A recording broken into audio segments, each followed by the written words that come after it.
When a student breaks out in a violent outburst at school, that school can lock that student alone in a small room. These seclusion rooms are legal, and school districts across Iowa have them. But an I-9 investigation found schools are inconsistent in using them, and some are not following the laws. Chief Investigative Reporter Josh Scheinblum has spent 5 months investigating their use. State guidelines say schools should only restrain or seclude students for the purpose of safety or to protect property. We visited about a dozen different seclusion rooms to see how districts are using them. We found a lot of differences and a lack of oversight. And there are many, many tools that are available to us. Iowa City Schools Superintendent Stephen Murley is overseeing a major change in district policy. Last week, he announced in an email to parents the district would remove its seclusion rooms. It's our obligation, our responsibility as educators to make sure that we really look at the full gamut of options that are available and that we consider those that truly are least restrictive. What sparked that change? This investigation from the Iowa Department of Education that found Iowa City was overusing its seclusion rooms. That came out to 455 incidents in 2016. Sometimes the use was for minor infractions like stepping out of a line of students, having attitude, and foul language. Most of the time it was pre-K through third graders shut in these rooms. Those younger students also averaged the most time spent in isolation, just shy of 30 minutes each time. But Iowa City is far from alone. I-9 conducted a survey of 23 school districts in our viewing area and found nearly 2/3 said they use seclusion rooms. All Iowa code requires is that these rooms are free from hazards, of reasonable size, and have sufficient light and ventilation. Of the roughly dozen seclusion rooms we visited in 3 school districts, we found no 2 were the same. Some had padded walls, doors, and floors. Others didn't. Some were dim and some were bright. Some were hidden away, others in full view. This one is in a classroom. And at Washington High School, we found 2 kinds of rooms under the same roof. Some even hummed. The U.S. Department of Education requires school districts every few years report each incident of seclusion and restraint. The most recent numbers that were submitted by school districts was for their 2013 data. In that year, federal records show the districts we surveyed used seclusion or restraint more than 2,500 times.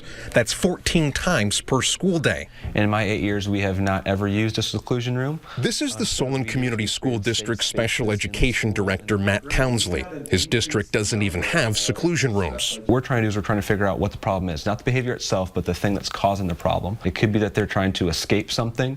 It could be that they're trying to seek some attention from an adult. It could be they're trying to seek some attention from a student. And so our goal has been to try to figure out what that specific thing that they're seeking or escaping from is. To do that, Solon uses school psychologists, has staff trained in de-escalation methods, and put what he calls safe spaces in classrooms. It could be a beanbag chair they go sit on.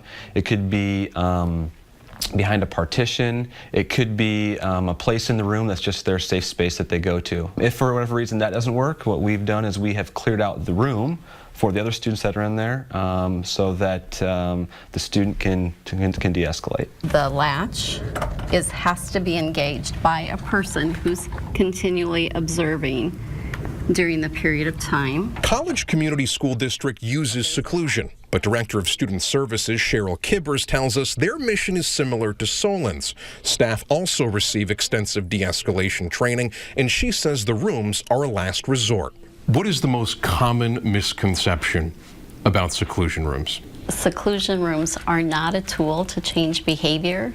They really are there as a response to a crisis. And our goal is really to focus on a system of prevention and support so that hopefully we are avoiding the crisis in which physical restraint or seclusion would need to be used. And that method appears to be working.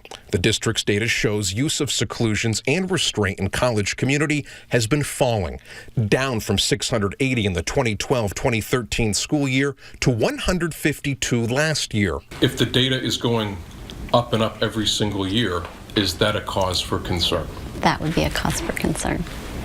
Yes. Enter the Cedar Rapids Community School District. The district told I-9 it had more than 1,400 cases between the 2012-2013 and 2013-2014 school years, and those numbers are continuing to rise. But the federal data shows 0 incidents for Cedar Rapids. The U.S. Department of Education told us superintendents are required to certify those numbers, adding that a district giving them the wrong number is violating federal requirements. The Cedar Rapids School District declined to talk to us on camera about its use of seclusion rooms. We also asked for an explanation of the gap in the federal data. So far, they've not answered those questions, but they did send us a written statement saying a task force on seclusion and restraint was formed in August, and they'll have recommendations they'll present to the school board in February. This isn't the only example of weak oversight. Coming up tonight on the TV9 News at 6, we'll dig deeper into why Iowa City was investigated, even though other districts use seclusion much more often. Josh Scheinblum, KCRG, TV9 News.